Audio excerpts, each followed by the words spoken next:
yang baik. Kami bersyukur kepada Tuhan yang memberikan kepada kami kesempatan beribadah di dalam rangka peletakan batu penjuru untuk membangun rumah pastori Gereja Metodis Indonesia Pulau Raja. Kami bersyukur Tuhan bahwa Engkaulah yang menjadi Allah kami, yang memenuhi segenap keperluan secara khusus untuk tempat peribadatan dan untuk rumah pastori yang akan kami dirikan. Kami percaya semua semata-mata oleh karena kasih dan karunia Tuhan sehingga kami dapat melakukannya. Maka Tuhan semakin teguhkan dan kuatkan hati kami melalui firman Tuhan yang akan kami dengarkan dan kami akan lakukan di dalam hidup kami. Bersabdalah Engkau, di dalam nama Tuhan Yesus Kristus kami berdoa. Amin. Salam Bapak dan Ibu. Salam. Ibu sangat gembira kita bisa berkumpul, terutama saya, karena terus terang sejak pandemi global COVID-19 ini, baru inilah kami kembali gereja. Terus terang. Kenapa? Karena semua jadwal kita di gereja itu rata-rata tanpa menghadirkan orang luar, termasuk DS sendiri. Jadi terus terang, kami belum beribadah di gereja. Jadwal kami kemarin seharusnya di gereja A, datang pendetanya, jangan dulu Pak DS, Bapak jangan masuk dulu. Jadwal kami ke tempat yang lain juga, jangan masuk dulu Pak DS. Sebetulnya Pak Pendeta Purba ini pun bilangnya, tak apa-apa Pak, kami ada di sini. Cuma saya bilang, ini penting pula ini. Kenapa? Karena peletakan batu penjuru. Kalau seandainya ini hanya kebaktian biasa, oke lah, saya pun tidak usah datang. Kenapa? Karena sekarang di normal ini Bapak dan Ibu, kita harus berhati-hati. Sekalipun kita merasa diri kita sehat dan kuat, tapi kita tetap harus menjaga. Itu sebabnya di gereja-gereja kita larang yang orang luar datang. Jadi kalau orang luar itu terus terang aja kita larang datang. Kenapa? Karena kita nggak tahu kamu riwayatnya gitu. Apakah kamu baru datang dari Jakarta? Apakah kamu datang dari Medan? Kita nggak tahu. Banyak orang sekarang ini yang sedang sehat-sehatnya, tetapi justru dia penyebaran COVID-19-nya dites dengan termogan itu yang dilakukan di kepala, yang dibuat di kepala kita ini normal, di rapid normal, tapi rupanya sudah dia membawa virus itu. Jadi Bapak dan Ibu, mau nggak mau, suka nggak suka, saya pun meminta ke gereja kita di Pulau Raja ini, Pak Pendeta dan juga seluruh majelis tetap ya, tetap kita lakukan protokoler kesehatan. Tetap kita harus pelanggaran kita ini positif COVID, supaya kita bisa jaga diri. Kalau kita merasa kita negatif, maka kita tidak peduli dengan kesehatan. Jadi anjuran dari para dokter katanya, anggap saja dirimu positif. Jangan anggap dirimu negatif, tapi anggap positif. Jadi supaya engkau bisa jaga. Jadi kami juga minta maaf kalau kami memang harus pakai masker gitu, kemana kita ini. Kalau di sermon pendeta guru yang tidak pakai masker nggak boleh itu. Kalau di sermon pendeta guru, sehingga saya katakan harus pakai masker. Kalau sakit, tolong permisi, tidak boleh ikut sermon. Nah, jadi apa boleh buat Bapak Ibu sampai kita nanti berdoa secara massal dan rajinlah berdoa supaya COVID ini segera berlalu. Karena COVID ini sangat mengerikan Bapak dan Ibu. Jadi kita harus berdoa massal. Yang pertama kita berdoa juga untuk orang tua, karena katanya orang tua di atas 50 tahun yang paling rentan. Kemudian kita berdoa juga untuk anak-anak yang balita. Kita berdoa juga untuk orang yang sedang sakit, penderita penyerta. Misalnya seperti Ibu Des ini kan sudah pasang kehidupan, jadi ada gangguan jantung. Jadi ini risikonya tinggi gitu dibandingkan kita. Kadang-kadang saya serba salah menasihati dia. Kalau saya bilang pakai masker, saya takut dia hipoksia. Hipoksia itu kekurangan oksigen. Karena memang minggu berkali loh kita pasang ini. Saya tarik betul. Nah, lama-lama tak tahan juga aku. Buka sedikit. Habis buka sedikit, buka lebih banyak. Nah, Bapak dan Ibu, itulah dulu untuk soal protokol kesehatan supaya kita menjaga yang baik. Firman Tuhan yang akan menjadi renungan kita pada saat ini, mari kita buka 1 Raja pasal 8. 1 Raja pasal 8 ayat 54 sampai dengan ayat 61. Saya akan bacakan kepada Bapak dan Ibu 1 Raja pasal 8 ayat 54 sampai dengan 61. Demikian firman Tuhan kepada kita. Ketika Salomo selesai memanjatkan segala doa dan permohonan itu kepada Tuhan, bangkitlah ia dari depan mesbah Tuhan setelah berlutut dengan menadahkan tangannya ke langit. Maka berdirilah ia dan memberkati segenap jemaat Israel dengan suara nyanyi, katanya, terpujilah Tuhan yang memberikan tempat penantian kepada umatnya Israel, tepat seperti yang difirmankannya, dan segala yang baik yang telah dijanjikannya dengan peramparan Musa hambanya, tidak ada satupun yang tidak dipenuhi. Kiranya Tuhan Allah kita menyertai kita, sebagaimana Ia telah menyertai nenek moyang kita. Janganlah Ia meninggalkan kita, dan janganlah Ia membuang kita, tetapi hendaklah dicondongkannya hati kita kepadanya, untuk hidup menurut segala jalan yang ditunjukkannya, dan untuk tetap mengikuti segala perintahnya, dan ketetapannya, dan peraturannya yang telah diperintahkannya kepada nenek moyang kita. Hendaklah perkataan yang telah dimohonkan tadi di hadapan Tuhan dekat pada Tuhan Allah kita, siang dan malam, supaya Ia memberikan keadilan kepada hambanya dan kepada umatnya Israel, menurut yang perlu pada setiap hari, supaya segala bangsa di bumi tahu bahwa Tuhanlah Allah dan tidak ada yang lain. Dan hendaklah kamu patuh, hendaklah kamu bertahu kepada Tuhan Allah kita dengan sepenuh hatimu, dan dengan hidup menurut segala ketetapannya, dan tetap mengikuti perintahnya seperti pada hari ini. Amin. Bapak dan Ibu, ini adalah bagian daripada ucapan Raja Salomo ketika bait suci sudah selesai dibangun. Bait suci ini merupakan satu kerinduan yang sangat besar di semua orang-orang Israel, karena mereka menginginkan ada tempat untuk beribadah. Sebetulnya Bapak dan Ibu, mulai zaman Raja Daud, bapaknya Salomo, sudah direncanakan untuk pembangunan bait suci.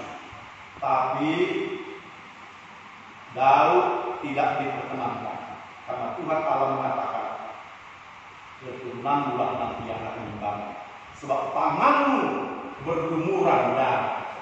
Engkau telah banyak melakukan kekerasan, dan biarlah anakmu saja yang akan membangun. Jadi Bapak dan Ibu, pembangunan bait suci itu sudah sejak lama dirindukan. Saya berpikir begini, keluar aja kita begitu. Sudah lama dirindukan ada bait suci, sudah lama. Nah, bait suci itu sendiri itu punya berbagai tempat-tempat, ruang-ruang. Termasuk itu ada ruang untuk para imam, ada ruang untuk jemaat atau kaum awam, dan itu dipenuhi dengan tata peraturan yang ada di sana. Dan itu semua selesai. Saya berpikir mungkin ini juga perlu kita terikat dengan baik, bahwa sebuah gereja alangkah baiknya kalau berdekatan dengan rumah pastori. Nah, hari ini kita memikirkan itu untuk membangun rumah pastori dekat di lokasi gereja kita. Saya tahu sebetulnya tugas kita untuk tetap tinggal di sana, sampai kita sendiri yang mengatakan kami tidak mau di sini. Saya yakini gereja kita di sana juga dikasih kebun, tapi kapanpun kita tempat. Tapi Bapak dan Ibu, memang kita harus berpacu dengan segala kemajuan kita. Kita berpacu dengan perkembangan yang ada. bahwa sebuah gereja seperti bait suci, maka dia harus mempunyai suatu tempat di mana nanti kita mempunyai kemandirian, independensi, satu kemampuan di mana gereja ini akan dikelola oleh jemaat. Itu sebabnya kita sebetulnya sedang mengikuti model-model pembangunan di mana Salomo membangun. Dan yang terakhir dikatakan di sini, Salomo sendiri dikatakan, Tuhan, di tempat inilah engkau harus memberkati umatmu. Jikalau kami semua berdoa kepadamu, bukakanlah Tuhan umatmu. Dan kembangkanlah tanganmu untuk memberkati jemaat. Kita percaya bahwa sebenarnya gereja kita membangun gereja adalah supaya menjalankan doa. Tuhan juga membangun rumah pastori sebagai bagian perlengkapan adalah supaya kita bisa semakin dekat dengan Tuhan melalui hamba-Nya. Bapak dan Ibu, saudara-saudara, saya percaya bahwa kalau kita terus menuntut kasih ini, maka sekarang pekerjaan kita adalah tinggal mencari jemaat supaya jemaat kita semakin banyak. Dan ketika jemaat kita sudah banyak, kita bisa menjadi resep kembali dengan jumlah yang banyak. Saya percaya Bapak dan Ibu, ini adalah bagian cara kita mencari jemaat. Kalau sebelum sana, mungkin sudah.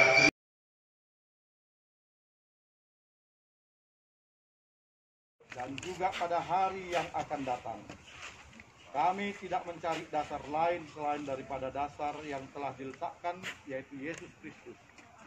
Di atas dasar itulah kami letakkan batu penjuru rumah suci ini, bagi Allah yang hidup.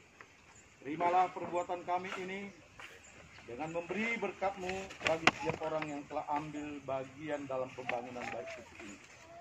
Lindungilah setiap orang yang membangun bait suci ini. Jauhkanlah mereka dari segala mara bahaya. Biarlah bangunan ini semakin kokoh karena keselamatan, kebaikan dan persekutuan dari anggota-anggota keluarga Allah, agar bait ini menjadi bait Allah yang kudus, yang dibangun di atas dasar para rasul, para nabi, dengan Yesus Kristus sebagai batu penjuru.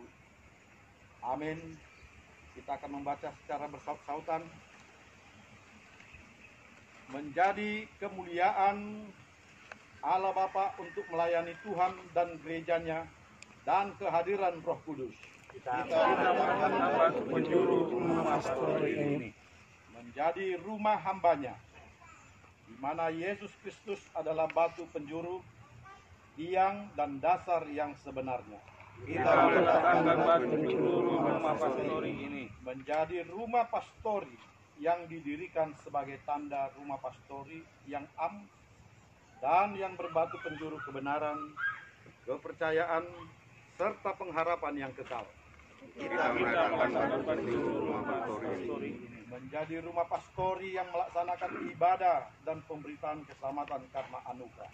Kita meletakkan batu penjuru rumah pastori ini menjadi rumah pastori yang menjunjung tinggi pelayanan firman Allah dan hidup orang-orang yang saleh karena keselamatan yang daripada anugerah Allah demi Yesus Kristus.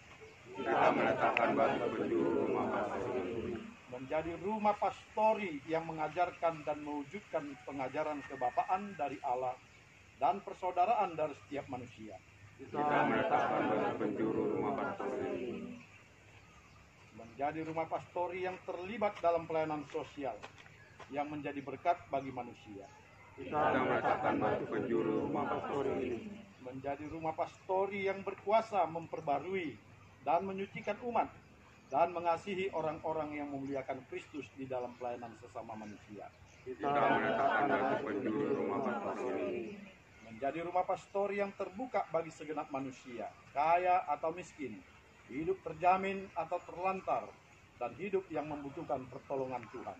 Kita meletakkan batu penjuru rumah pastori menjadi rumah pastori yang mengumpulkan anak-anak dan membimbing mereka kepada Kristus, di mana mereka akan bertambah dewasa dan tidak pernah hilang dari kandang domba Allah.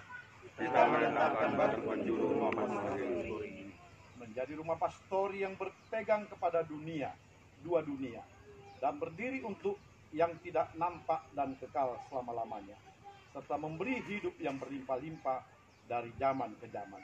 kita meletakkan batu penjuru rumah pastori ini. Di dalam kasih untuk mengingatkan orang yang telah mendahului kita dan yang telah memberikan hati dan pikiran untuk melayani rumah pastor ini, dan mengucapkan terima kasih kepada setiap orang yang percaya yang membantu rumah pastor ini, kepada semua orang yang mendapat berkat rohani dan pengharapan.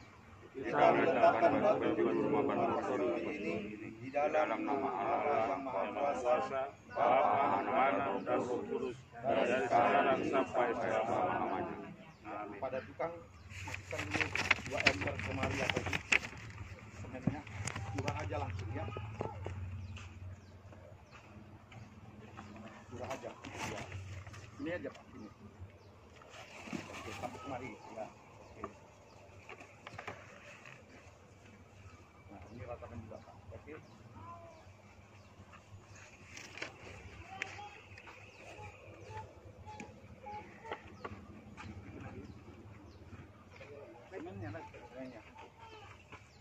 Gak apa-apa batu besarin. Gak apa-apa.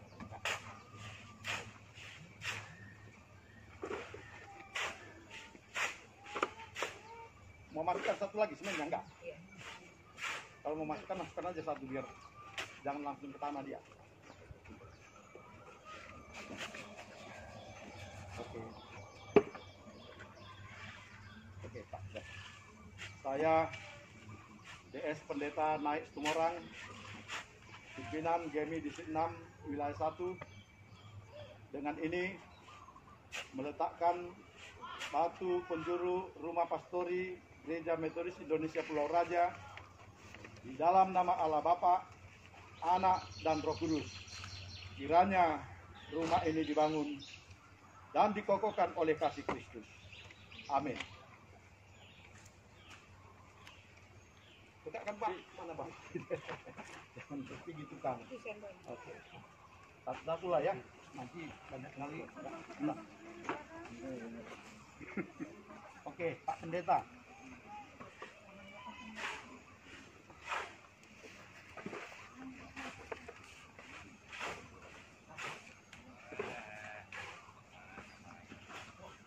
Saya pimpinan jemaat GMI Anugerah Pulau Raja, Pendeta J. Apurba STH, pada hari ini akan meletakkan batu penjuru rumah pastori di dalam nama Allah Bapa, Anak, dan Roh Kudus. Biarlah rumah ini dapat mewujudkan pengajaran kebapaan dari Allah. Amin.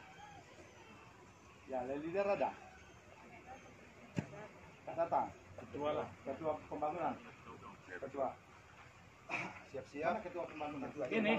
Oke. Sini aja nah. Biar bisa dipoto orang itu nanti. Iya. Jom ada. Pak Bagong. Main aja.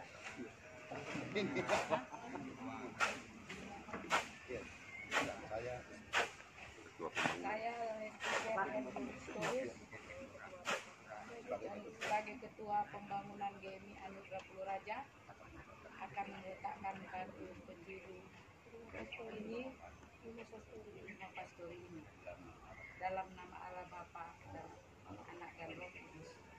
Amin.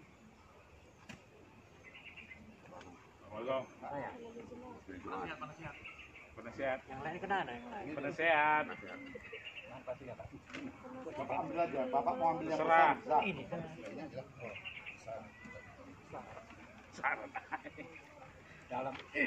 Dalam nama Allah Bapa, Anak dan Roh Kudus, saya mewakili jemaat mendatangkan batu penjuru ini. Oh, saya Pak Bagong dengan nama Allah Bapa dan Roh Kudus mendatangkan batu penjuru ini, mendatangkan batu penjuru rumah pastori ini supaya di dalam rumah ini nanti agar terdapat suatu kebahagiaan siapa menempatinya dan kesehatan dari Tuhan yang Maha Kuasa. Amin. Amin. Puji Tuhan. Tolong dulu kita masuk. Masuk. Nasihat. Nasihat, Pak Batu dulu.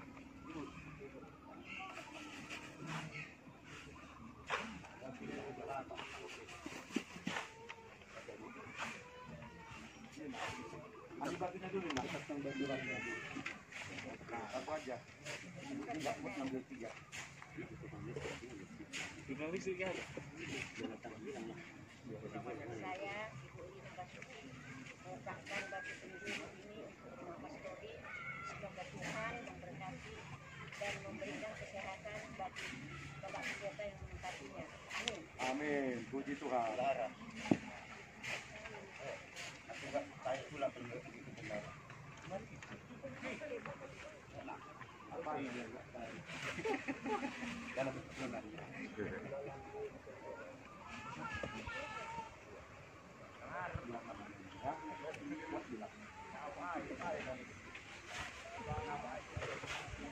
Cahaya Guru Madun meletakkan batu penjuru di rumah pastor ini.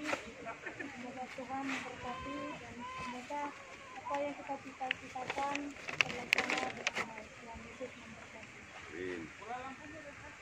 Oke, siapa lagi? Pak Tarisa? Lari. Yang ini adalah satu. Ya. Ada dua sini. Kita. Ya. Cacat. Siapa ketuanya? Sini. Ketuanya siapa?